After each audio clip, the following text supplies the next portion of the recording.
شروع اللہ کے نام سے جو بڑا مہربان اور نہایت رحم فرمانے والا ہے۔ الصلاۃ والسلام علیکہ یا رسول اللہ وعلی آلک واصحابک یا حبیب اللہ۔ السلام علیکم معزز ناظرین و سامعین، اللہ تعالیٰ سے دعا کرتا ہوں کہ اللہ تعالیٰ آپ لوگوں کو خوش و خرم رکھے اور آپ لوگوں کی تمام تکالیف پریشانیوں کو دور فرمائے، آپ کو دن دگنی رات چگنی ترقی عطا فرمائے۔ پیارے دوستو، آج کی ویڈیو کا عنوان ہے، اگر کوئی زنا کرنے کے بعد توبہ کر لے تو کیا اس کی نجات ہو جائے گی؟ امید کروں گا کہ یہ معلومات آپ کے علم میں اضافہ فرمائے گی اور آپ اس ویڈیو کو شیئر کریں گے، چینل کو سبسکرائب کریں گے تاکہ دوسرے لوگ بھی اس معلومات سے مستفید ہو سکیں۔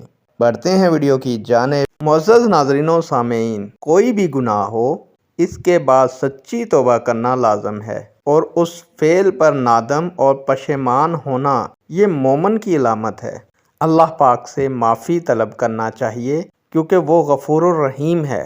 وَمَن يَغْفِرُ الذُّنُوبَ إِلَّا اللَّهُ، اور اللہ کے سوا گناہوں کی بخشش کون کرتا ہے؟ لہٰذا اپنے کیے پر شرمندہ اور نادم ہونا اور سچی توبہ کرنا ضروری ہے، پھر اللہ تعالیٰ چاہے تو بخش دے۔ نیک دعاؤں کے ساتھ آپ سے اجازت چاہوں گا۔ اللہ تعالیٰ آپ کا اور میرا حامی و ناصر ہو۔ اللہ حافظ۔